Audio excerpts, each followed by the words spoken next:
Salam sukses. Berita terbaru kali ini saya akan memperlihatkan politikus senior Demokrat Johnson Sitindaun yang mengungkap hasil keputusan dari 3 hakim yang dissenting opinion, yaitu Profesor Saldi Isra, Profesor Arif Hidayat, dan Profesor Edi Nurbaningrum. Itu ada sesuatu yang aneh. Misalnya dikatakan dengan dibacakannya keputusan oleh 3 hakim dissenting opinion itu sebenarnya tidak ada di dalam amar tuntutan atau petitum yang diajukan oleh pihak 01 maupun pihak 03. Tetapi kembali lagi, apapun yang sudah menjadi keputusan sidang PHPU kemarin, itu hasilnya akan terserah hakim Mahkamah Konstitusi mau memutuskan apa saja, tetap hasilnya final dan mengikat. Coba kita cek dulu videonya. Berawal dari putusan nomor 90 mengenai batasan umur. Ini kan rusak semua, maaf aja. Dan aku nggak bisa salahin Pak Jokowi. Semua orang yang punya anak lah, kalau anaknya calon, pasti dia memihak. Entah kalau nabi atau malaikat dia punya anak, gua nggak ngerti. Ya, tapi kalau manusia pasti, bukan hanya di Indonesia kok. Di Amerika, di Eropa, apa kalau ada anaknya dia pasti bantu kok. Jadi ya Jokowi kan itu yang dissenting, kenapa nggak berangkat? Kayaknya alergi banget ini menyebut putusan nomor 90. Jangan, ini semua yang berawal dari situ. Karena itu aku dari awal aku udah bilang Prabowo Gibran menang. Betul kok. Menang itu. Karena itu aku waktu ditugasin di partai, aku jadi juru bicara aja lah. Aku Bang Todung Mulya Lubis tuh ajak gua jadi tim lawyer. Gua bilang, enggak Bang, aku juru bicara. Harusnya kan seru juga ada Bang Hotman di sebelah sana, ada Abang di situ kan. Sirkus juga di MK nih kan. Oh, rame jadi gini-gini ya. Ulang lagi yang di Helsin. Iya. Bang, tapi apa maknanya buat Bang Ruhut? Ada 3 hakim konstitusi yang dissenting opinion. Ini kan kalau kata Pak Mahfud ini sejarah pertama kali. Iya, memang belum pernah. Selama ini bulat kok. Apa maknanya buat Abang? Putusan. Ya maknanya ya putusan itu ya dipertanyakan. Itu aja. Kan belum pernah kok ada dissenting. Tapi sayang aja mereka nggak berangkat dari putusan 90. Tapi argumentasi mereka yang dissenting itu betul kok. Betul apa yang bilang si Isra, apa semua ibu itu ya. Bu Eni sama Arif benar kok. Ya tapi kita mau bilang apa? Secara substansi Abang setuju tuh dengan poin-poin dissentingnya. Setuju. Tapi kan katanya fakta-fakta persidangan nggak bisa membuktikan itu, Bang. Sekarang gini, aku kan pembuat undang-undang, Bos. Waktu aku DPR 2 periode di Badan Legislasi. Bayangi, Bos, kalau memang arif dan bijaksana objektif, ya tanpa dengar kiri kanan namanya majelis hakim itu, undang-undang baru kita bikin berapa hari, besok udah dibatalin. Dibatalin sama MK. Bayangi, Bos. Padahal bikin undang-undang itu nggak mudah. Semua orang kita dengar. Semua, bukan hanya kan yang buat undang-undang itu ya pemerintah sama DPR, ya. Semua kita pakai tokoh masyarakat, pendidikan, budayawan, semua kita panggil. Tapi sama MK, memang ini nggak beres, batal Pak. Tapi ini ya, tapi udahlah. Kita mau tanya apa lagi MK? Jokowi aja kaget, anaknya entah kalau dia pemain sinetron, aku nggak ngerti ya. Hah? Anak saya kan baru 2 tahun jadi wali kota. Itu kan jelas itu kan. Masakan dia. Kan begitu. Tapi udahlah, semua ini kalau acting seng ada lawan, kata orang Ambon. Padahal yang pernah main sinetron Abang kan. Oh sekarang udah kalah gua. Semua udah pemain sinetron. Tante. Kotak kira minyak dari iya. Itu, Bang. Iya itu. Gimana Bang Yansen nih? Soal itu dissenting opinion yang secara dan substansi. Kepastian hukum ya, yang mengikat ya putusan yang 5 itu kan, itu dia. Kalau kepastian hukum itu dia. Jadi biasa tuh dalam putusan pengadilan, bukan hanya di kasus MK ini saja, termasuk di banyak kasus pidana, misalnya tipikor begitu. Hakimnya kan ada 5, 3 karir, 2 ad hoc begitu. Sering tuh ada putusannya 3-2, 4-1 begitu. Bahkan ketika berapa 15 tahun lalu aku megang kasus merpati begitu, korupsi merpati begitu ya. Aku kan masih lawyer waktu itu. Aku adalah orang yang pertama melahirkan putusan bebas untuk perkara korupsi di Tipikor Jakarta gitu. Aku memenangkan kasus itu dengan mayoritas tipis seperti ini. Putusan di pengadilan Tipikor tuh. Jadi tidak bulat dia. Ini Bang Hotasi ya? Ya waktu itu Hotasi, ya kemudian apa namanya itu manajer pengadaannya dan lain-lain begitu, lalu beberapa itu. Jadi putusan terbelah begitu. Kemudian yang berlaku yang mana kan begitu kan, kita butuh kepastian hukum nih. Ya tentu yang berlaku yang mayoritas. Memang sistem pengambilan keputusannya begitu. Itu jadi termasuk di Amerika sekalipun biasa begitu. Putusan apa namanya Supreme Court di Amerika itu terbelah, itu dia. Kalau dari sudut pandang kepastian hukum. Tapi kalau misalnya Bang Rudi ingin memberikan pemaknaan lain begitu ya silahkan saja, atau para apa namanya pakar-pakar hukum di luar sana kan. Tapi kan negara ini harus berjalan kan, harus ada kepastiannya. Itu faktanya pasca itu kalau kita lihat ada realitas politiknya, partai-partai termasuk dua kandidat yang bertarung dengan Pak Prabowo kemarin juga kan sudah memberikan pidato pengakuan kan, itu dia. Ya selamat untuk Pak Prabowo, Mas Gibran begitu. Jadi mari kita dukunglah putusan ini. Tapi kalau soal memberikan pemaknaan lain terhadap itu silakan saja. Itu. Termasuk dissenting opinion itu Bang. Dan untung 5-3. Gimana kalau 4-4 kemarin? Udah betul lah. Kayak main sepak bola kan. Pusing juga. Sementara mana yang benar? Di MK nggak ada tendangan penalti ya. Cuma Ada penalti 8. nggak ada ya. Begini juga, hakim MK itu 9. aku kan baca putusan itu ya, termasuk 3 dissenting itu. Kalau kita ingin diskusi itu ya, jadi ada 3 hakim, Prof Saldi, Prof Eni dengan Prof Arif Hidayat begitu, meminta dalam amar mereka ini ya, yang dissenting ini dilakukan pemilihan atau pemilu ulang lah begitu, pemungutan suara ulang, PSU istilahnya. Itu di seluruh provinsi yang ada di Pulau Jawa, mulai DKI, Banten, Jawa Barat, Jawa Tengah, Jawa Timur, kalau tidak salah Bali juga masuk, dan Sumatera Utara. Itu 70% pemilih tuh. Sedangkan di permintaan pemohon 01 dan 03 nggak ada tuh. Mereka yang minta diskualifikasi. Dan pemungutan suara ulang di seluruh Indonesia atau pemilu ulang di seluruh Indonesia begitu dia. Jadi menurut aku nggak diminta kok kalian kabulkan, walaupun orang bisa mengatakan terserah hakim lah, itu dia. Itu bahkan di luar permohonan itu aja mereka kabulkan yang lain, bisa boleh aja seperti itu. Tapi aku ingin menyampaikan fakta-fakta ini tadi. Yang kedua, apa alasannya harus di 6 itu? Itu. Kenapa kok di Aceh? Kenapa kok Di Sumbar? di Sumbar nggak kalian minta ulang gitu? Kalau mau fair itu. Karena dalam pemilu ini satu suara saja kita katakan tidak sah, itu harus diterangkan loh. Misalnya itu suaraku, kenapa kok diulang? Kenapa kok dikatakan suaraku nggak sah dalam pemilu? Karena kalau Pak Prabowo menang satu suara saja kemarin dari Mas Anies atau Mas Ganjar, kan tetap presiden dia, tetap dia yang terpilih. Banyak ini di pileg. Kalau kalian lihat gugatan sengketa pileg ini, orang hanya unggul 3 suara, 3-4 suara begitu, dia digugat. Itu orang mendalilkan harusnya suaraku di TPS itu 10, suaranya dia ini nggak segitu begitu dia. Jadi satu suara saja dikatakan bermasalah begitu ya, itu harus diterangkan. Itu makanya kalau kita sekali lagi semangat ingin membuat perbaikan, kalau memang MK itu ya ingin juga mengadili soal kuantiti dan soal kualitas, memang 14 hari nggak cukup. Itu makanya Undang-Undang 7 itu kan sebenarnya kalau tidak ditafsirkan luas begitu, sudah imperatif mengatakan MK ini hanya akan memeriksa soal sengketa perselisihan suara.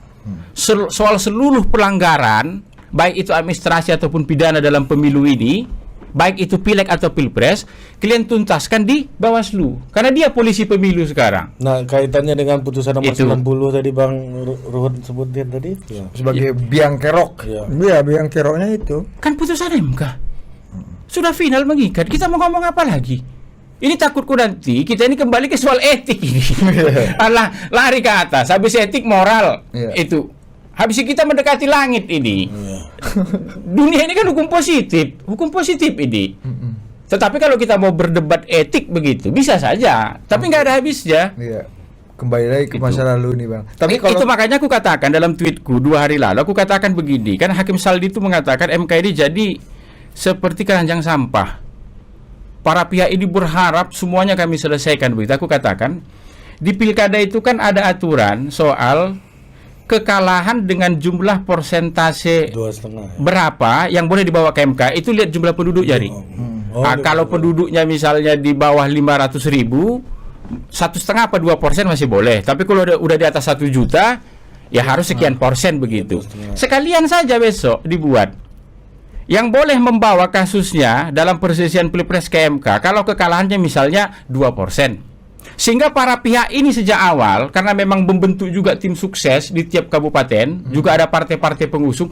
Kalau ada pelanggaran di tempat itu langsung dibawaslukan begitu. Tidak seperti kemarin, udahlah kita bawa aja semua ini ke Mahkamah Konstitusi. Karena MK mengatakan kami ini peradilan yang juga akan memeriksa bukan hanya kuantiti tapi kualitas juga begitu. Ini terstruktur, sistematis, masif segala macam begitu. Orang akhirnya jadi tidak memaksimalkan Bawaslu. Karena dia dekat sekali di situ. Kalau kita dalilkan misalnya ada PJ itu terlibat mendukung kandidat ini, misalnya lah kita buat di kabupaten tempatku di Sidikalang. Kan paling tepat itu ya di Kabupaten Dairi itu langsung diselesaikan di Bawaslu di situ karena dekat dia. Para pihaknya dekat, saksinya dekat. Tapi kalau mau dibawa ke MK begitu, adalah kejadian begitu misalnya. Buat aja 20 dari 20 kabupaten berbeda. Sedangkan waktu penyelesaian perkara di MK cuma 14 hari. Gimana meriksa ini? Satu saksi dihadirkan nggak cukup. Harus minimal 2 ini alat buktinya dan lain-lain. Jadi sekali lagi ini semangatnya untuk perbaikan ke depan ya. Itu normanya kita perbaiki agar polemiknya menjadi kurang. Tapi kalau MK mengatakan kami boleh kok meriksa kuantiti dan kualitas, apa 14 hari cukup? Lihatlah persidangannya kemarin.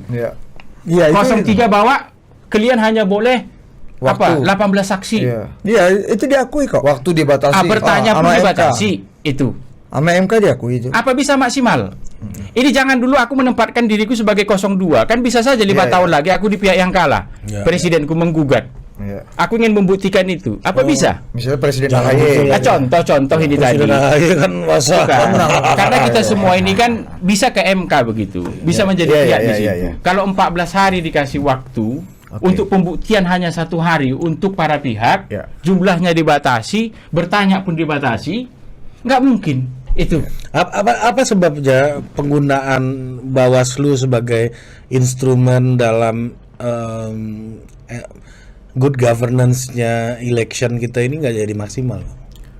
Menurut aku begini, Bawaslu itu kan sebenarnya perannya mirip polisi dalam tanda kutip, bisa pasif bisa aktif. Ini juga Jadi tidak harus dia sebenarnya menunggu laporan toh. Kalau dia lihat ada pelanggaran, dia bisa aktif. harusnya yang bersengketa dan berperkara kan Bawaslu ilmu dulu nih, Bang. penyidikanku kurang. Aku melibatkan Gakumdu lah. Karena sejak Republik ini berdiri, yang jago nyidik itu polisi libatkan. Aduh, biar ini cepat, penuntutannya mantep, libatkan juga jaksa kan bisa, udah lengkap sebenarnya. Bawaslu nih, Bang ya. Iya. Kalau kita ngikuti Friedman, dia katakan kan ada 3 tuh. Pertama itu soal substance. Kalau soal substance-nya nggak kurang norma hukum kita mengatur soal pelanggaran-pelanggaran pemilu ini. Substance ya. Yang kedua, structure dia katakan. Ada nggak struktur penegak hukumnya? Ada. Dulu kita katakan kalau pengawas pemilu ini ad hoc, selesai pemilu dia bubar nggak maksimal. Itu makanya kita naikkan menjadi sepanjang 5 tahun ada tidak ada pilkada pemilu, dia tetap hidup, tetap dibayar gajinya. Maksudnya kalian pelajari soal pelanggaran-pelanggaran pemilu ini secara matang, plus bagaimana ya cara kerjanya di kabupaten kalian ini. Karena di Sumber dengan di Sumut kan beda, di Aceh kan beda dia. Jadi soal strukturnya ada, yang kita kurang ini legal culture ya memang. Jadi ada hal-hal ya di masyarakat kita itu yang membuat kemudian penegakan hukumnya ini tidak maksimal. Termasuk ya di Bawaslu-nya sendiri, para pelakunya, jadi para penyelenggaranya itu problemnya. Jadi termasuk juga yang di permasalahan Bang Ruhut tadi, Bang, putusan nomor 90 itu juga ke Bawaslu kan harusnya kan. Begini, kalau Bawaslu itu begini contohnya, aku kan belajar ini mendalam soal sengketa nih. Jadi gini, Yakin yang ke kita? Bawaslu itu begini. Misalnya KPU memutuskan, itu yang aku katakan tadi, kalau tidak puas dengan Putusan penetapan Pak Gibran. Prabowo Gibran jadi peserta Pilpres, harusnya digugat pada waktu itu ke Bawaslu. Karena begini, semua keputusan KPU itu boleh digugat dan gugatnya ke Bawaslu. Kalau tidak puas baru ke PT UN nanti dibawa. Contoh misalnya penetapan partai politik peserta. Ada yang nggak lolos seperti umat, itu kan keputusan Bawaslu. bukan KPU dong. Oh, KPU. Nah, menggugatlah ke Bawaslu. Bawaslu memutuskan ikut. Boleh ikut. Kalau KPU-nya misalnya nggak terima, boleh bawa ke PT UN. Ya. Itu sebagai peradilan bandingnya. Atau misalnya umatnya nggak terima putusan itu, PT boleh UN. dibawa. Kemudian penetapan daftar caleg tetap peserta pemilu seperti kami. Misalnya adalah namanya dikeluarkan begitu. Misalnya di kasus DPD yang sering aku kasih contoh. Siapa yang dari Sumbar tuh? Irman Gusman. Irman Gusman. Kan dia tidak, waktu penetapan dia nggak jadi anggota DPD. Tidak boleh nyalon karena katanya soal masa idah 5 tahun menjalani hukuman pidana korupsi itu loh. Menggugat ke Bawaslu. Itu termasuk soal yang ketiga, Bawaslu penetapan KPU terkait calon presiden. Ya. Harusnya Dibawa ke Bawaslu, digugat di situ dulu. ketika penetapan KPU Iya bahwa dong. peserta Pilpres ada salah satunya Prabowo Gibran gitu. Iya, contoh, iya. Oleh pihak yang tidak terima, misalnya kan peserta yang lain. Iya, iya, iya. Enggak itu PKPU-nya belum keluar, ini lain semua segala macam. Itu makanya aku katakan di undang-undang pemilu kita itu tiap tahapan itu sudah diatur secara lengkap. Nah. Termasuk soal kalau tidak puas dengan keputusan KPU menetapkan pasangan calon presiden, ada pelanggarannya, baik pidana administrasi begitu. Yang kemarin ditumpahkan semua dibawa ke Mahkamah MK. Konstitusi. Itulah silang argumentasi antara politisi senior Partai PDI Perjuangan Reuhut Sitompul dan politisi senior Partai Demokrat Johnson Sitindaun. Berawal dari pertanyaan Reuhut Sitompul yang mengatakan bahwa akibat berawal dari putusan nomor 90 yang mengenai batasan umur yang akhirnya MK meloloskan Gibran Raka Buming Raka untuk menjadi cawapres yang dianggapnya menjadi biang kerusakan semua dalam proses Pilpres 2024 lalu. Dan semenjak dari itu, Bung Ruhut tak berkeyakinan setelah Gibran diloloskan MK untuk menjadi cawapres, maka Prabowo Gibran dipastikan akan menang dalam Pilpres. Kalau begitu rupanya Bung Ruhut mungkin keceplosan juga bahwa kubu 03 saat awal-awal ada debat capres-cawapres itu juga berarti sudah pesimis untuk memperoleh kemenangan dalam Pilpres tersebut. Dan soal dissenting opinion, Bung Ruhut merespon pertanyaan host bahwa maknanya ya keputusan 90 itu sebenarnya yang dipertanyakan oleh MK. Hal ini pun mendapat tanggapan dari politisi senior Partai Demokrat Johnson Sitindaun yang mengatakan bahwa dalam realitas politik yang sudah menjadi keputusan MK secara keseluruhan, yaitu yang sudah benar, yang final dan mengikat, sehingga akhirnya Capres 01 dan 03 pun mengucapkan selamat pada presiden pemenang.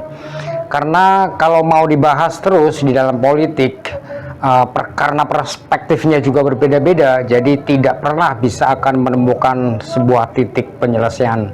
Oleh karena itu, yang betul ya kita harus mau atau tidak mau mengakui hasil akhir dari keputusan Mahkamah Konstitusi. Nah, inilah cuplikan potret panggung politik di tanah air kita saat ini. Oleh karena itu, pesan saya adalah bahwa sebenarnya politik bukanlah tentang kekuasaan, tetapi lebih tentang bagaimana para penguasa memberikan pelayanan kepada masyarakat.